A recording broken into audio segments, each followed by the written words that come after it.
live in 3, 2, 1, go. All right, so welcome everyone. Happy Monday. Hopefully everybody is starting their week off with a bang. In case you are, kind of still getting into your Monday, or maybe need a bit of a break to, kind of help you through the rest of your workday, I'm glad you are here with us. So welcome, and thanks for joining us for another amazing Power to Fly chat and learn session. My name's Meg. I'm part of Power to Fly's virtual hosting team, like I said. And I'm really excited to be hosting you all today for this really great chat that we have coming up with Francis from Plex. So before we jump into that, I want to quickly go over our housekeeping and how this whole session is going to run. If you've joined us for another session previously, this will be repetitive, so I'll try and get through it quickly so we can get onto the meat and potatoes of today's event. So there's a bunch of different ways that you can participate. And because this event, like all of our other virtual events, is about our attendees, about you, our community, and serving the people who come to us for these resources, we want to make sure that y'all can participate. So you can do that in a couple different ways. You can turn your cameras on to share your smiling, maskless faces with us safely. No pressure to do so. If you don't want to, totally understood. Just know that non-traditional workspaces, obviously messy bun situations, furry coworkers, all that stuff is very welcome and encouraged here. So please feel free to join us, even if you are maybe not your brightest, bright-eyed and bushy-tailed and ready to like tackle Monday.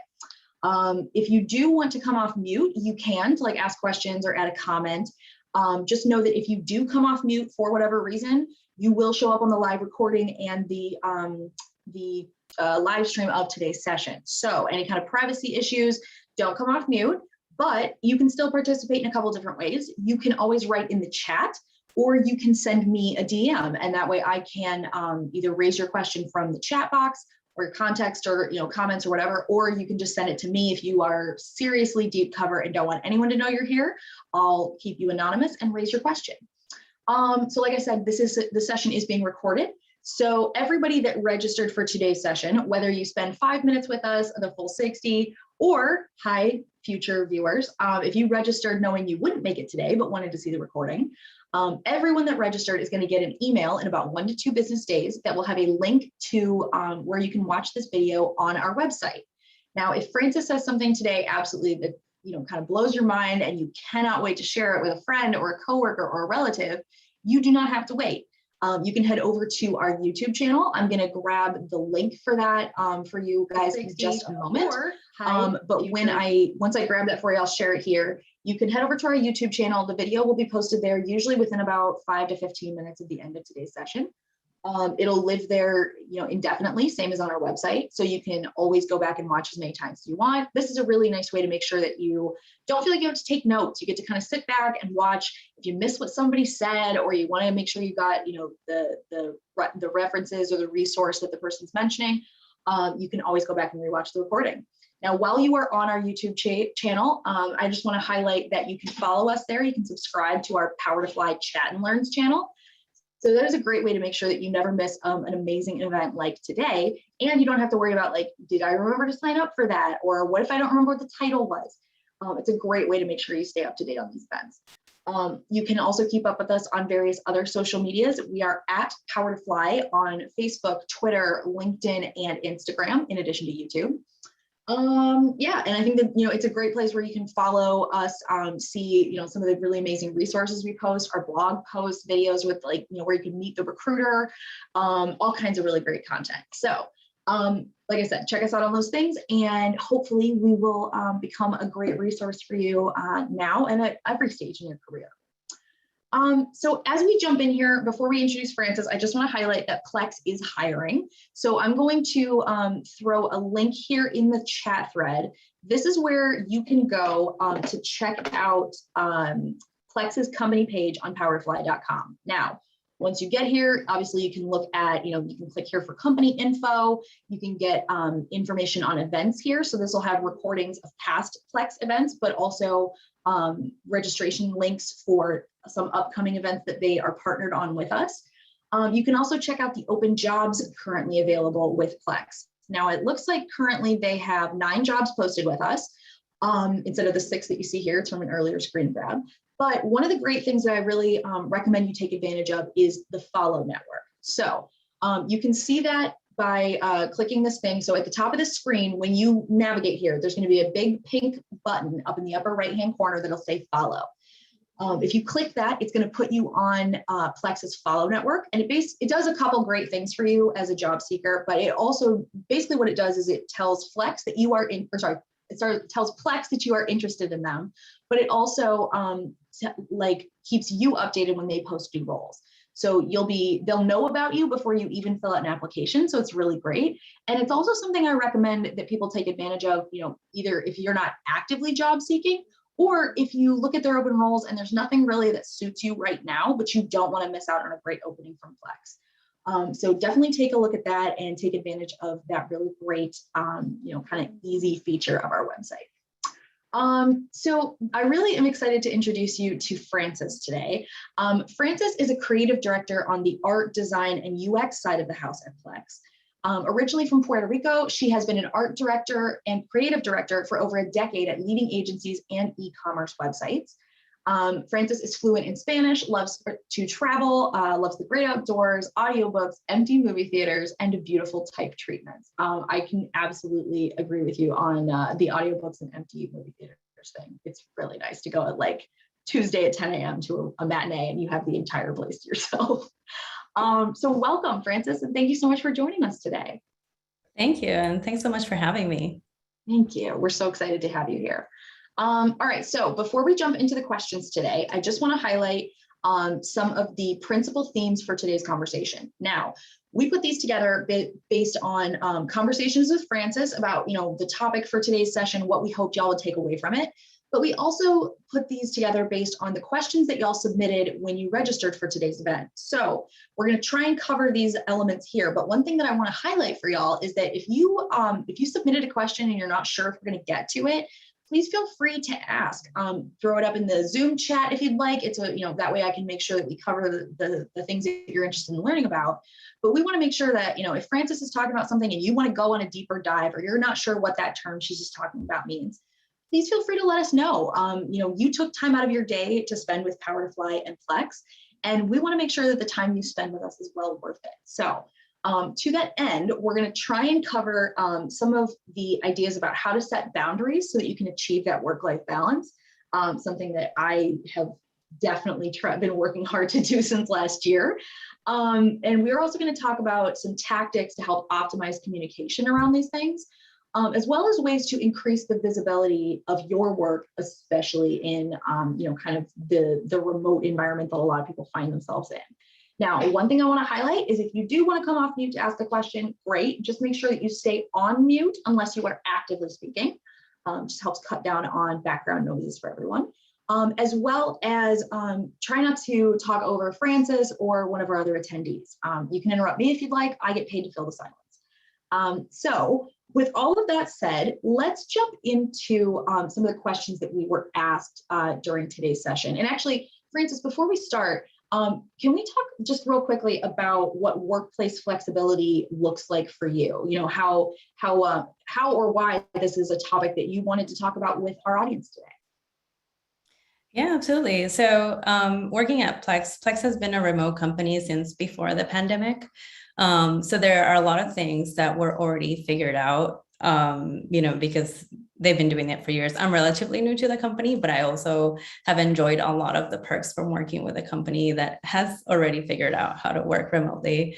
And for me, I love to travel, and right now I'm in Florida, for example, but I live in Portland. And, I get to see family and I get to do the work from a different part of the world. And that's my favorite part about working remotely. And definitely enjoying that flexibility to set your own hours. We mostly work Pacific time, but there's a lot of flexibility in terms of, if you get the work done, you don't have to necessarily be in front of the computer, 9 to 5. So I definitely enjoy that a lot. Awesome. Thank you for sharing that with us. Okay, so one of the things that was really important to me when I started my work from home journey, because I've been remote for 2.5 years, almost 3 years now, but the pandemic also kind of throws things into a little bit more flux, whether or not you were remote beforehand. We had a lot of people that talked about distractions around the house. This person said, I'm dealing with a family and roommate interruptions, looming chores that call out to be finished, kind of things along those lines. Do you have the same kind of distractions? And if you do you have any tips for anybody else on how maybe you face them or how you kind of like work through the situation? Yeah, absolutely. So yes, to distractions. I mean, I could go down rabbit holes in the internet really easily. So one thing that's helped me is, having a room where I could just close the door. I have a family, I have little children. So I've been teaching them, hey, if this door is closed, it means you can't come in. It's a work in progress, as everything. But definitely helps to be able to kind of do that. And then also, keeping a clean desk, working through clutter, like if you're always trying to move things to get to what you need to get to is challenging. And then I always put away my phone. So if I'm working, I try to stay away from social media unless I have to for work, and just, keep distractions away. And then when I take breaks, if that's something that I want to do, then I'll do that. But trying to be really disciplined in when you set up your productive chunks of time, and when you take breaks. And then definitely using noise canceling headphones and if you're not able to separate yourself from the rest of the household. And then when it comes to chores, chores are never ending. So if you try to accomplish all of the chores every day, you're going to go nuts. And it's unless you're like a super person, it's just almost impossible. So what I do with chores is I pick and choose the ones that are most important. So for example, in the morning, I do one load of laundry and that's it. Nothing else. Like I just wake up, take all whatever dirty clothes, put it in the laundry, and I stop. And I think in that for me makes me feel very productive because I'm achieving my goal, but also I don't feel overwhelmed. Like I need to clean the entire house before I start working because that's just unachievable. And then, throughout the day, if anything needs to come up, I'll wipe the kitchen or whatever, things like that, but small things. But definitely like not overloading yourself with chores because you're already working 8 hours. So imagine that you're in the office and kind of try to separate yourself and your time, as if you were physically in your office. And that's why I think the room definitely helps with the closed door. Once you're in there, you're working, everything else needs to wait. And getting really precious about your time, like if you need focus while you're working and you need to be doing on one thing instead of multitasking, then give yourself that because again, like your work is a priority during work hours. So make sure that is the case. And then my husband and I have a shared Google Calendar that we use quite a bit. And we put everything in there, everything from like dentist appointments to haircuts to like kids activities, play dates, everything. So like nobody's like, oh, where are they now? Or where do they need to go? Or who's going to take them? Like we both know where they need to be. We put addresses in there and everything. So it's helped in our communication a lot. My husband also works. So we've had to get very coordinated in terms of our meetings and our pickup and drop off times for the kids. So definitely having that Google Calendar helps a lot.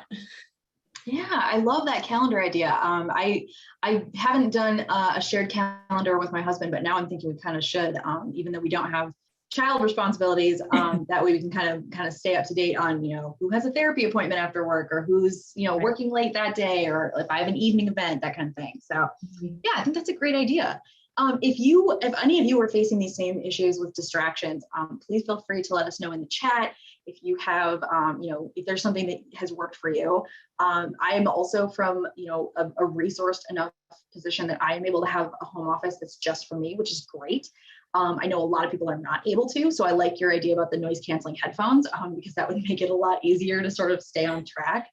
And I actually do the same thing. I try and if I need to listen to music, I try and do it either through like a Bluetooth speaker, so my phone is like across the room, or I do it through like Alexa or something like that. The other thing I do is when I get up from my desk for like a 20-minute break, I set a 20-minute timer on my phone and I put it in my pocket.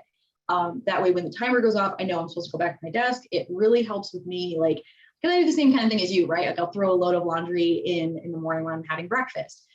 but I Mhm. don't want to let it sit in the washer all day. So, during my 20-minute break, I'll run down, flop the laundry, but I'm also not getting into like folding the entire load or anything. I'm just, trying to do something with the normal amount of time that I would like maybe take a coffee break or a quick walk or something.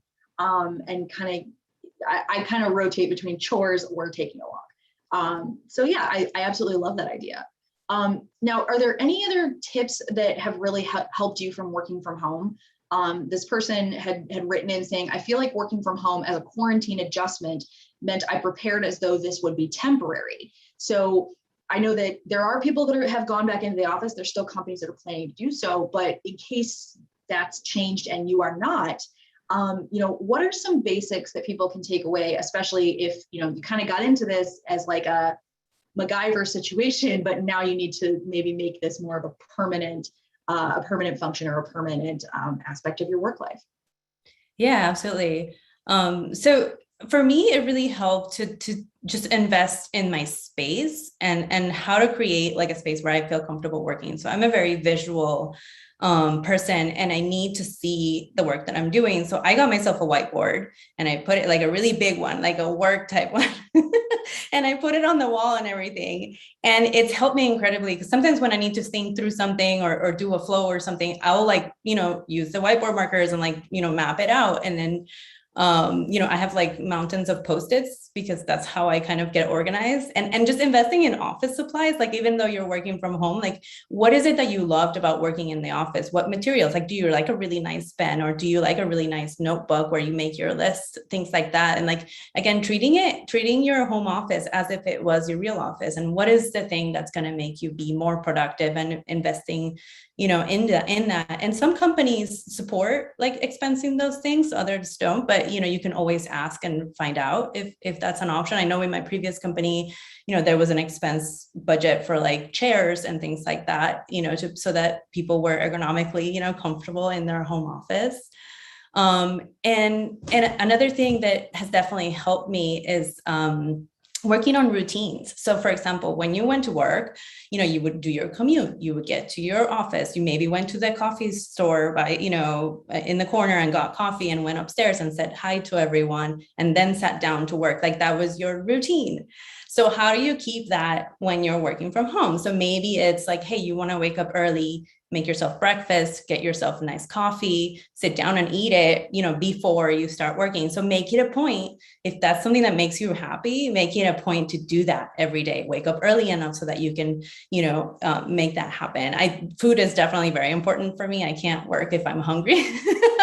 So that's a priority for me. And I, sometimes I am eating in meetings, but I try to kind of like make sure I have my breakfast beforehand. And then this seems really simple, but just getting dressed, for me, I had moments where, through the pandemic, if I had a crazy morning where I had to kind of like, work in pajama pants, and people joke about that and that stuff. But for me, it makes me feel more alert, more productive, more awake if I actually get dressed. And it could be shorts and a t-shirt, but just like changing out of my pajamas and then just kind of make it official. Like, hey, I'm up now, I'm at work.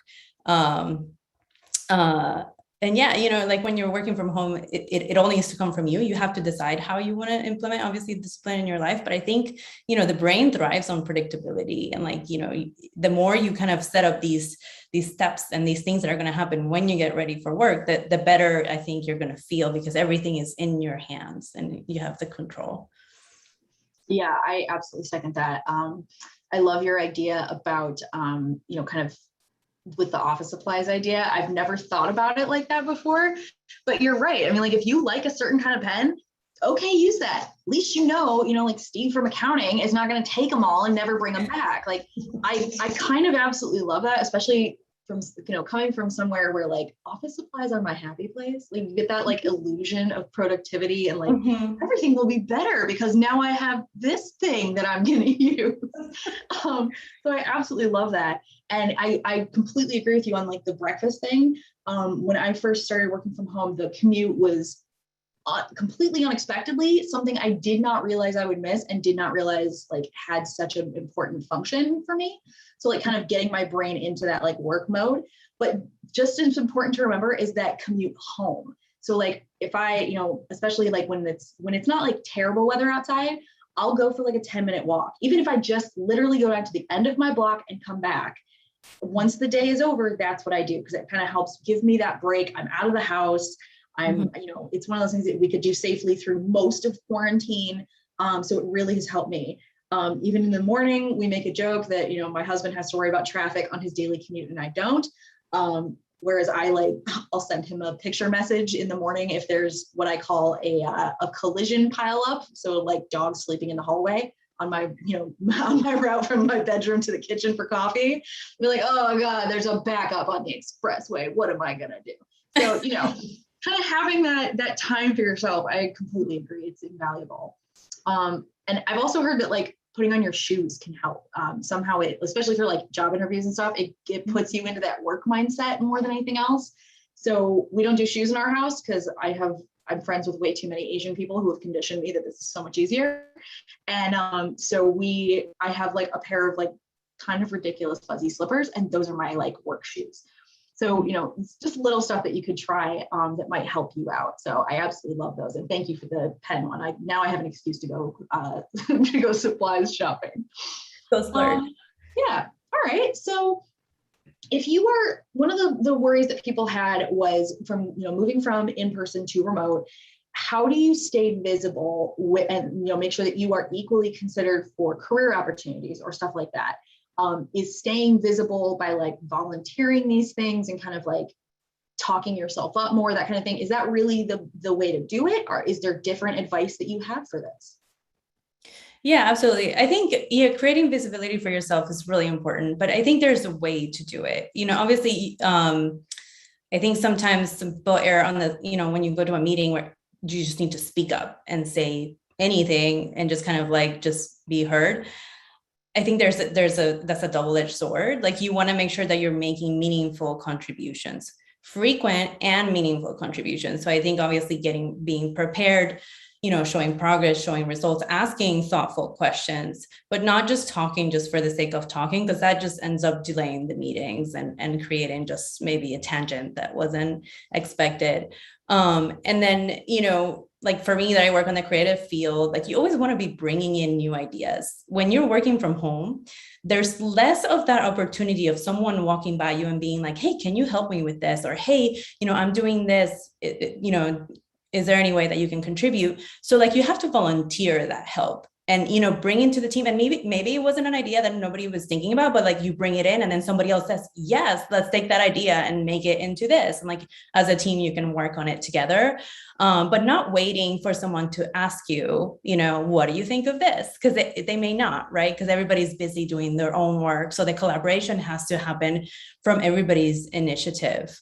And then, getting into like the actual performance part of it, I think working with your manager now that you're, being remote and having like really clear conversations about the expectations for your role. Like as you're, if the business has transitioned, if the role has changed as, post pandemic, I think having those conversations about, okay, now that our business has shifted, or if the product offering has changed, like what is the expectation from my role? What do you want me to accomplish this year? Having those open conversations are really important so that, making sure that you're working with your manager to develop the right skill set. And then one thing that I think, it sounds like a lot of work, but I think there's so much value to it is documenting your process. So a lot of companies have end of year reviews, and they ask you to like to fill it out and say what you've done in that year. And when you get to December or whenever your year ends, it's easy to forget all of those meaningful contributions or all of those projects that have been so successful, throughout the year. Like, how do you remember what you did in January? It's like, I don't know. So like keeping a document, even if it's just notes or bullets or something of like, oh, in January, I did this. These were the results. Here's the link to the project when it was finished, or here's the link to the recap. And then just keep that for your records. So that when it comes time to filling your 6-month or end of year review, you have all those bullets kind of already outlined out, and you can say, okay, here's what I worked on. It's easier. It becomes like an easier task to fill those reviews. And you're also making it easier for your manager to make a case for a promotion or a raise because you have all of the facts. I don't think as an employee, you should never underestimate those review processes, and you should never like cut corners on it. It's definitely your career and your progress. So you should put a lot of time into documenting, what you did. And making it very objective. It's less about like, oh, well, I've been here for a long time. It's more about, while I've been here are all the roles that I filled. Here's how I did all of this, and here were the results. I think that's great. And I, as you're talking, I'm kind of reminded of what other, past chat hosts have told us about, like kind of keeping like a kudos folder or something like that for like when you get praised. But I especially can see how I would easily do this in, we use Asana as like a task tracker. So I could really easily go back into Asana for like, at the end of the month and be like, oh, okay, well, what did I work on? What was the big takeaway from this month? Or you can even do it week by week. I know one coworker, as she starts her week, starts it with like a big to-do list. And then at the end of the week, she like kind of goes back and she doesn't touch it throughout the week unless she's finished something. She doesn't add to it. Mm-hmm. And then that's the thing that she kind of takes a look at, is like, okay, of my need to do's, want to do's, what got accomplished. Mm-hmm. So I think that's like a really good way you could kind of marry the two ideas together. No, I think that's great. Okay, so I don't know if anybody else has hit it. I mean, I certainly have at least, I don't know, a handful of times in the last 3 years. Do you have any strategies for staying motivated when you have a difficult work from home day? And I know that difficult can look different for a lot of people. So if you have if this is the question you asked and you have a specific thing in mind, like difficult meaning can't focus, or difficult meaning you just don't have a lot of motivation, or difficult meaning there's a lot of stuff coming at you. So if you have a specific way that you wanted to ask this question, even if this wasn't your question, let us know. Throw it up in the chat if you'd like. But for me, like most of my difficult work from home days are because I don't have a lot of motivation. So have you faced anything similar? And if so, how did you get around it? Yeah, I think, there's a lot of productivity kind of like schedules that have been floating around. And, there's the one where you like work for 25 minutes, take a 5-minute break, work for another 25 minutes. And like during those 25 minutes, you have to be really focused on one task.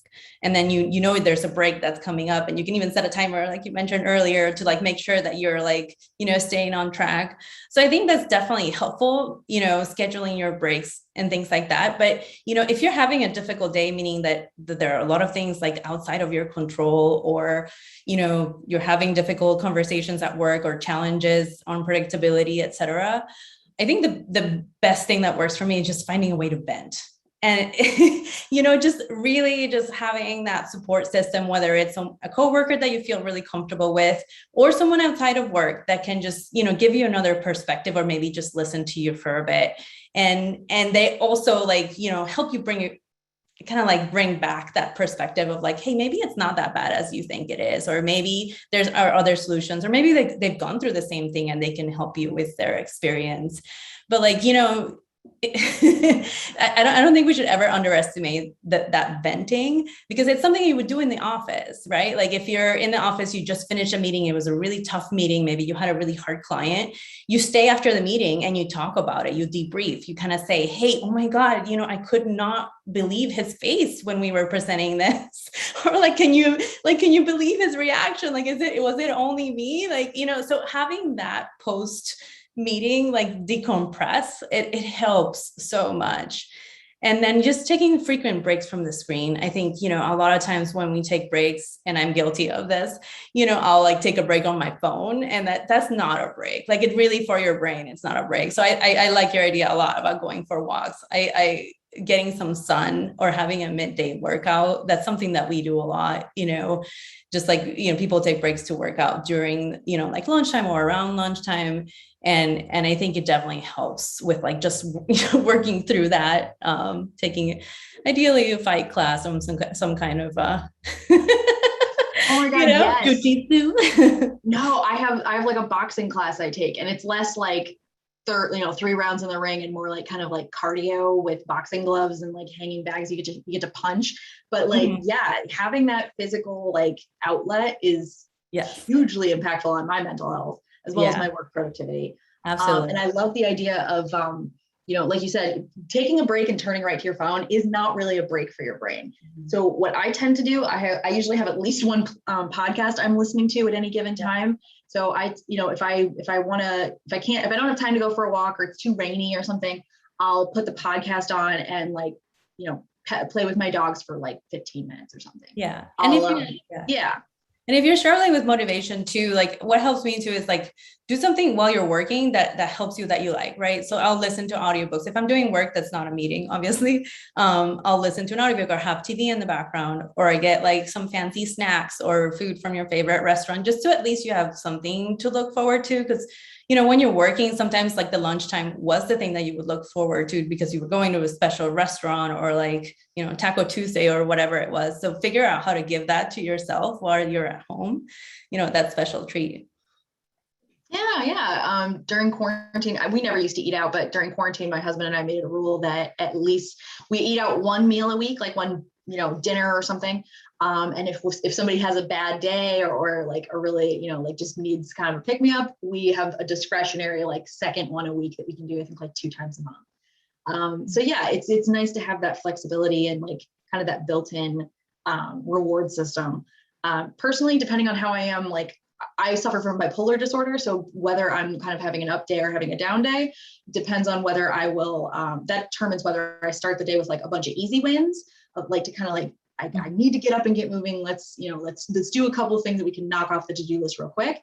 Or if I can tell like, I'm feeling good today, let's start with something big that we've been putting off while we have all this motivation, and then see what else you can go. Like, do you then need to coast through the rest of the day and just do your smaller things? Or can you kind of use that as a motivation to keep tackling some of those big things that you put off? So hopefully that might help other people. Okay, so we had a lot of questions about burnout, right? Surrounding that. And this person specifically said, I'm feeling burnt out and finding that checking out during the day is a bit easier since you're working from home, which I think a lot of us realized pretty early on in the work from home era. This person wants to know, how do I keep myself from disconnecting while dealing with both work and life stresses right now? And I think this is a really good question.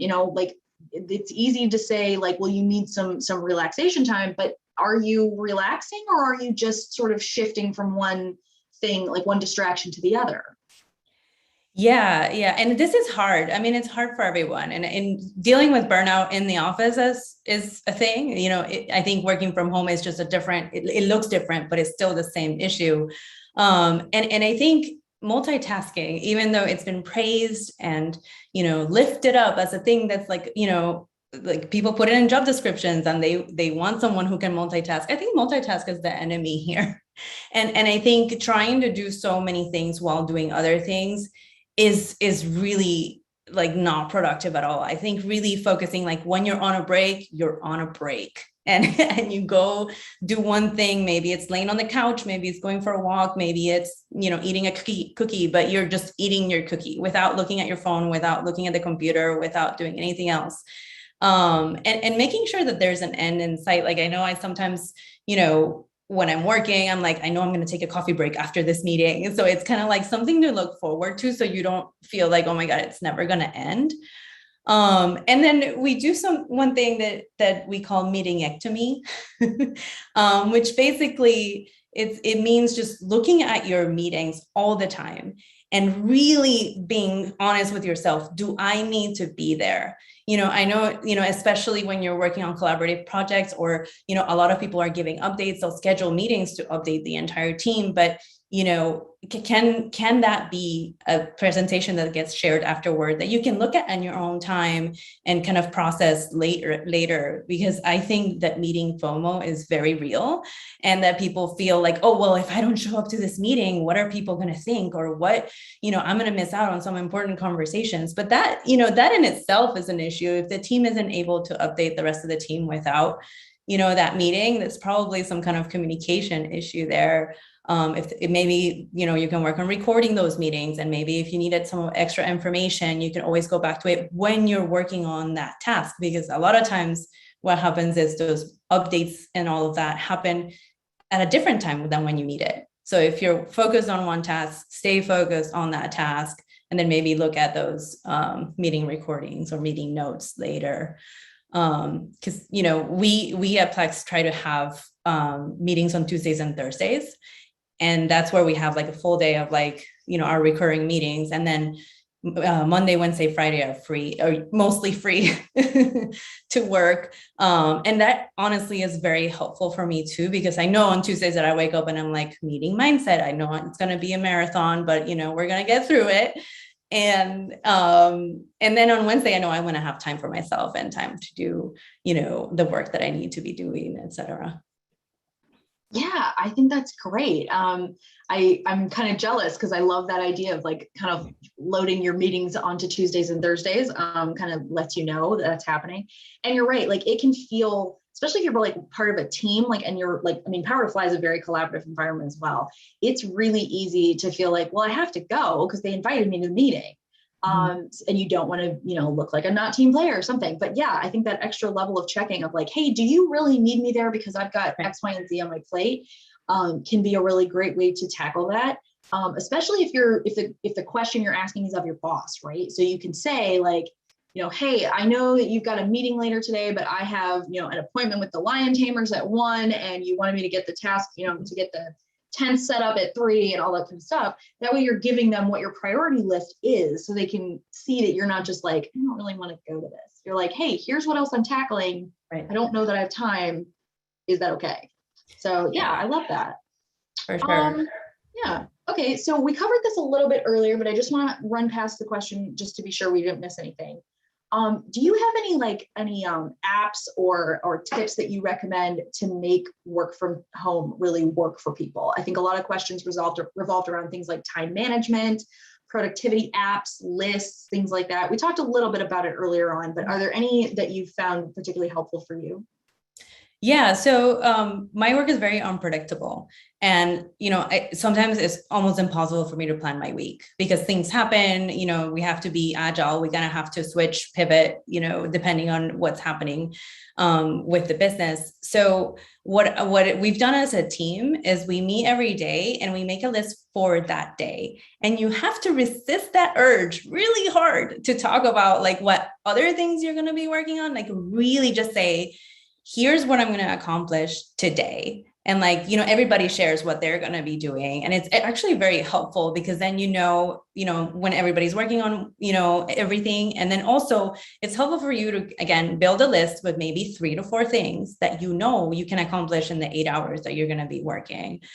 And then another thing that has helped me personally a lot is, instead of writing like laundry, cooking, and cleaning, I write full sentences as my list with actions.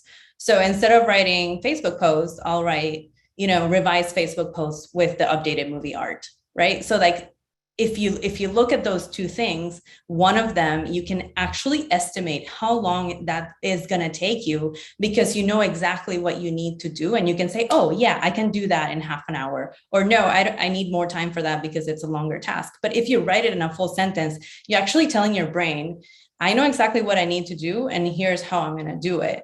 And then you can say, okay, this is actually going to take me the amount of time that I think it's going to take me. So that is, it's a small shift, but it actually makes a big difference. No, I completely agree. Like the small things are the ones that people think like, it doesn't take, it takes like 5 minutes. Okay. But it still doesn't take no time. So if you can account for that, then you're not setting yourself up for failure by saying like, oh yeah, I'm going to get 5 of these tasks done. Okay, they each take 10 minutes and you have 30. So what are you going to do? Mm-hmm. Yeah, absolutely. And then I designate time to catch up on messages. So we use Slack, but this applies obviously to email as well. But I'm not checking email all throughout the day because or Slack, because that would drive me nuts. So I check it in the morning, I check it half day, and I check it, towards the end of the day. So that way I have big chunks of focused work. So I'm not like going back and forth between, oh, someone messaged me or I saw something pop up or something like that. No. So that way I reduce that distraction because we have so many Slack channels. It can become such a huge distraction just catching up on Slack.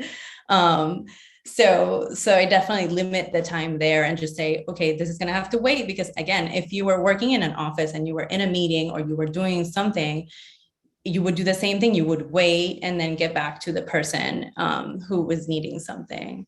And then lastly, I think really understanding when you're most productive. So like you were saying, if you're most productive in the morning, then obviously schedule a chunk of like focus work in the morning. Or for me, I'm a night owl, and it's very strange to everybody I work with, but but ever since I was a kid, I like how focused I can get at night when everybody's sleeping and everything is quiet. So I do a lot of work at night, but what I do is I use that schedule send feature in Gmail or in Slack, so that I'm not emailing people at midnight. I'll just schedule it for the next morning at, first thing in the morning, and then they get my updates then. And that way it doesn't feel like my coworkers don't feel like they need to reply to me at night because they're not night people, right? So I'm being like respectful of their preference, and I'm not bombarding them with work, even though I like choose to do most of my work, at night. So that's definitely helpful. I think in Slack, they added it pretty recently. So I was like so excited about that feature. That's so cool. I've honestly never thought about using it that way. And I have, coworkers around the world. Mm-hmm. So yeah, I think that's a really great thing to think about. Thank you so much for dropping that hint.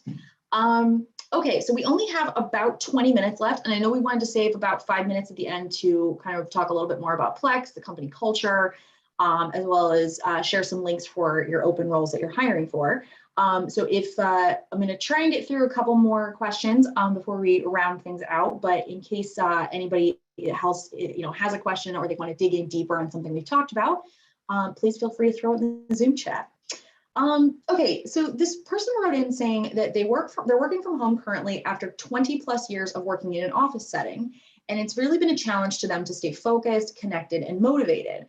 This person says, I thrive off the energy of others in a work environment, so how can I virtually feel that energy and get motivation from my peers? And I really liked this because I feel like we get a lot of questions on like staying connected to your team, but I feel like it's quite another issue when that energy from the people around you is what you thrive off of for work, whether it's creative or collaborative or whatever. So do you have any advice for people that need to kind of feel that energy while they're in a remote environment? Yeah, absolutely. I mean, this one's a tough one because obviously the energy from people is something you cannot replicate online. So what we try to do at Plex, we try to meet twice a year in person. So one time is with the like core team that you work with, and then the other time is with the entire company. So to establish that human connection, to meet people face to face. We work in our group, everybody is from like all parts of the world. So like we work with people in Romania or Portugal, or South America. So we always want to kind of get to know, who you're working with on a personal level. And when we meet, we don't talk about work. So it's all about bonding and spending time together and getting to know each other. But if, since the pandemic, that hasn't necessarily been an option. So one thing that I really enjoy about the way that we use Slack is we have Slack channels for everything, which I personally like really enjoy because everything's very organized. So each project has their own Slack channel, each team has their own Slack channel. So everything's very organized. But we also have a lot of interest Slack channels. So we have like an anime Slack channel, and we have like, like a coffee Slack channel and the Great Outdoors Slack channel, where we kind of share pictures of our trips where we've gone to other places. And it's actually really beautiful to see, like my coworkers in like Sweden, when they go to like the fields and they just take these awesome pictures, and I'm just shocked by how beautiful it is. And it actually helps me, like, that's one of the things that I do in the morning. I kind of catch up on these channels. There's a birthday channel where everybody wishes everybody happy birthday. It has like a calendar. And then my personal favorite is a thank you channel. So that's where, we give kudos to people for like different things. And I love that there's like a dedicated channel for that, for everybody to say like, thank you for your work. Sometimes it's for a team, sometimes it's for an individual person, but I definitely appreciate that we go out of our way to thank people for the work that they're doing. I love that. We do something similar. We've got, we have a birthdays channel. We have a warm and fuzzy feedback channel where we get like, external stuff.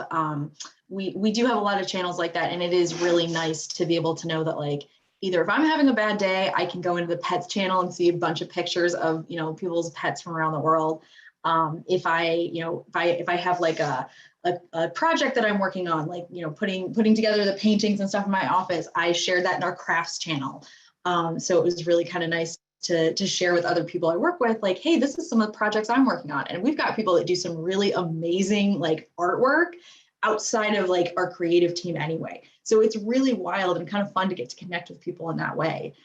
So yeah, I absolutely love that. We are getting one question in the chat that we started to touch on, but Amir is saying that they work in the Eastern time zone, but are located in GMT +4. So as somebody that works as a night owl and has for the last 11 years, they experience a ton of boredom. Are there any tips that you have, especially as a fellow night owl? Well, I think figuring out if there's anything like, I listen to audiobooks a lot while I'm working, and fortunately, some of the work that I do by myself, I can do that, and it helps me concentrate. So I feel like I'm like doing something for me while also working, or like, if you like listening to music or something like that. And in terms of, I think it also being flexible with your hours. If that's an option, maybe integrating like a midday workout if there's like a downtime or anything like that, figuring out if you feel like you're not getting anything done, like you don't have to necessarily be sitting in front of the computer. Obviously that's something that you would have to work with your manager and making sure that that's okay with them. But, figuring out when it is that you work. Most of the time, we work Pacific time, but what I do is I do most of the work morning and early afternoon, and then I take a break and I spend time with my kids. I take them to the park, while there's still daylight, and then I do the rest of the work at night. So I'm not necessarily like in front of the computer for 16 hours a day, right? Like, I take that break. So trying to figure out, how much of that can happen. Yeah, I love that idea.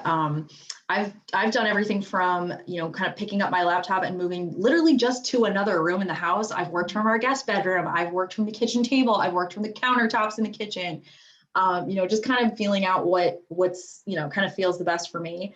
I've also done, I don't have it anymore because it broke like right at the start of quarantine, but I used to have one of those like really ridiculous foot bath things that had like jets and stuff. And if I knew I was going to sit through a training that I did not really want to do, that's what I would do. I would put headphones on so I could still hear everything, but like I'd like have like Epsom salts and all this stuff. Like my foot bath would be like going under my desk. And that way I was kind of treating myself, even though I was also working. So that might be something that works for you as well. Just kind of, trying to work from new spaces and kind of open up that liminal space where you can try and maybe think of a project or a challenge in a different way because you're in a different setting. All right, so we have about 12 minutes left and I want to try and keep moving here. But we did have a lot of questions about like the idea of like kids versus work. So I don't have great tips on this because I am not a parent, but obviously you are. So a lot of people had questions when it came to like having in small spaces or ways to kind of work, especially when, there's kids around and you're on a deadline or something last minute needs to happen. So we talked a little bit about, like kind of stuff like noise canceling headphones and whatever. Are there any other tricks or tips that you have, especially when maybe you don't have a dedicated workspace or, you have these last minute things that come up, but the kids are right there and also like, our people need to be fed. Like I can tell the dogs to go lay down, but I'm pretty sure you'd screw up a child if you just kept telling them that. So how do you deal with this kind of stuff? So first of all, it's hard. So, like I think as parents, like we try to obviously like do the best that we can with the kids, with work, and that balance, man, it's hard. It's hard. So what I would say is ask for help and accept help because you can't do it alone. And as parents, my husband and I both work. We cannot do it alone. So, figuring out what help looks like for you. For us, we don't have family nearby. So our help, looks like in the form of like, after school classes or summer camps or play dates, or we have actually an art camp that's nearby that they allow drop-ins. So I can tell them like with 2 days in advance, like, hey, I'm going to bring them in like half a day or a full day, and you can pick, whether you want in the morning or in the afternoon. And it's been honestly like a lifesaver, because when I have these days full of meetings, I take them to this art camp and they're super, they love it. They get to do all this creative work. And then we get to concentrate, because honestly, like, there's only so much we can ask of kids, and, they're not always going to be perfect, just like we're not going to be perfect. So it's tough to ask of them to be like, well behaved and in the right mood all the time for us to be able to work. And then, explaining boundaries to kids, I think, is important, making it easy for them to understand, whether it's like you put a sock on the door or you close the door, or you have something that like a little sign that says nope, so that, making it easy for them to understand. Because I think sometimes, again, like you have to make it visual for them to understand when you're busy. And then, be accepting when they barge into your meeting. That happens with me. I have a 7-year-old and a 5-year-old, and my 5-year-old, she's still working on understanding boundaries. So she'll still come in and I'll just hold her in my lap until she's ready to leave and continue with the meeting. And I think that's also, us as parents and companies, there's a little bit of, there needs to be some understanding there that, hey, everybody's stuck in this together. And, if we are stuck at home, we have to understand that, sometimes our kids will need a hug, and they will come and they will sit with us. Yeah. That's okay, like, because it's the world we're living in right now. No, absolutely. And I mean, that's one of the things that we talked about early on in the pandemic, but I think bears repeating. Working from home does not make people less professional. It makes us all a lot more real about the situations that we live and work in. So, I mean, just, we have people that have kids that sit on their laps. My dogs will decide all of a sudden they have to be on top of me. And so, as long as the situation permits and I'm not in like client facing call, then yeah, it's fine. Mm-hmm. And you're right. I love the idea of kind of repeating that you should ask for help and then accept it. That was something that I had to learn specifically, like really early on in the pandemic, was like, I don't know what it's like to have kids. So I was constantly kind of reaching out and saying like, hey, do you need me to reschedule this meeting? Somebody's got a crying kid in the background, and I don't know if it's like a real like problem or just like they'll be fine. They're just throwing a fit. So that was something that I kept doing, was like, hey, do you need to go, blah, blah, when they would, when parents would say like, oh, I'm so sorry, blah, blah, like, I've got a kid in the background. It's fine. As long as you're fine with the situation, we can keep talking over it. If a screaming child means you need to go, then you need to go. We'll figure out a way to work around this. And I think that can be really, especially important when you have people that surround you that are not parents or are not caregivers or do not, they live by themselves. So they don't have a big family around them. So they don't know what that's like to deal with. And as much as the onus shouldn't be on the person that needs something to say, hey, I need something, it is really helpful to, at least when asked, know what you need. So that way, if you're asked, you can say, oh, that's great. Here's what I need. So I absolutely love that. Okay, so we only have a few minutes left here. So what I would like to do is share with y'all this questionnaire that we showed to Francis before we started today's session. So these answers are all based on questions that we had asked you about Plex's company culture and how some of the key things you wanted us to know about that. So you described the company culture as, that you can be you. Would you like to expand on that at all? Yeah. So sorry, it's 4 words and not 1 word, but it's a tough one to answer in 1 word. But, I've worked at different places and I think this is the first place that I feel like it, a lot of people talk about embracing diversity and embracing different backgrounds and things like that. But I feel like Plex actually does it as well as talk about it. I feel like I can be myself. Like, we talk a lot about like how we like to work, how we like to do meetings, how we like to receive work orders, how we like to, do communication. And it's all in the idea of doing it and how people want to receive it, right? Like we understand that not everybody works in the same way. We understand when people, have different schedules, are on different time zones. We try to be as accommodating as possible in making sure that meetings, like when we meet with people in Europe, we meet from 9 to 10 in the morning, and then the rest of the work is async. When we send them something and it's already past their day, we say future Meg, can you take a look at this, blah, blah, blah. And that just means like, hey, I'm not expecting a reply from you right away. I'm just, letting you know that this is something for you to work on later.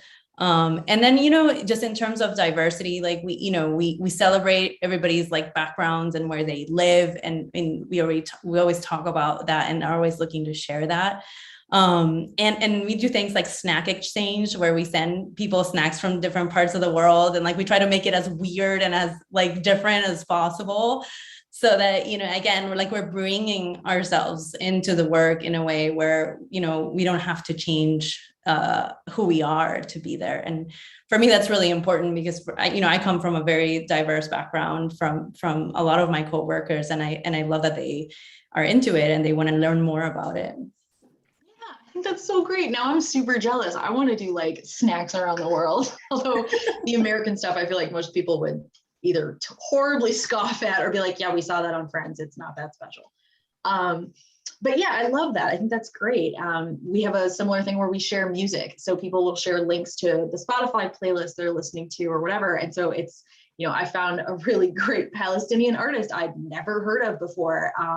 And some, just some awesome, like, movies or TV shows that I need to check out, obviously with subtitles, but like super excited to take a look at. So I love that. Obviously your answer about Plex and having, the people being your favorite part about working there is, it's a very popular answer, honestly, because I feel like a lot of people, for a lot of workers, the people around you, you spend so much time with them every week, even remotely, that it's a really big facet of somebody's happiness at a company. What's been the most surprising part about, about some of the people that you've worked with at Plex? I think that the main thing is that I feel like we're all working towards the same thing. And I am very passionate about my work. I'm also a very hard worker. Like I want to get things right. I want to do the best that I can.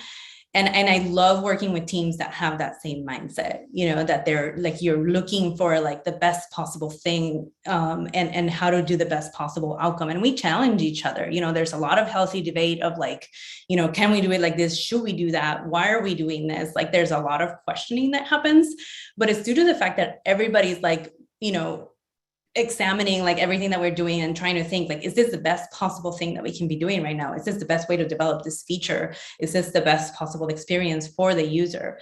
And there's a lot of that happens. And I just love that people question, that they ask those tough questions, because we want to ask ourselves, like, are we doing the right thing? And always kind of keep ourselves honest. And working with the people at Plex, I love that they're always so analytical and so inquisitive, and just working with really smart people around you that push you to be better is what I'm looking for. At least it's very rewarding for me as a work experience. Oh, I couldn't agree more. It's one of those things that I didn't realize how important it was until I was at a company where it was a feature. And it was like night and day difference of like both like my motivation as well as like embracing and seeking out those challenges of like, oh, this person's so good at their job. Like, how can I learn from them? Or what are they doing spectacularly well that I'm really struggling with? Can I kind of, get some notes or some tips from them? Or, did you deal with this when you were starting out? That kind of thing. I love that. So on the screen, before we break for the end of this chat, I just want to highlight some of the open jobs that are available at Plex. Obviously, we've got 9 roles posted with us currently. You can also check out more openings with them on their own Plex website. So please feel free to do that. I've shared those links that are at the bottom of the slide in the chat, or you can just take a screen grab of this slide, so that way you know what jobs you want to start looking for, or if you want more information. So please take a look at those. I've also reshared the links to where you can follow Plex on Powerfly's company page, as well as some links to where you can check out some of our upcoming virtual events, or even our next mini summit is happening in September. We took August as a break for everybody because we've done them every month so far this year. But we are going to be coming back with our next chat in September. Next summit, I'm sorry, in September. So hopefully y'all will join us for that. It's all about early career connections and mid-career pivots. So it sounds like based on the questions we got for some of y'all, this would be a good chat or good summit for y'all to take advantage of. Francis, I just want to circle back and say thank you so much for coming out and chatting with us today.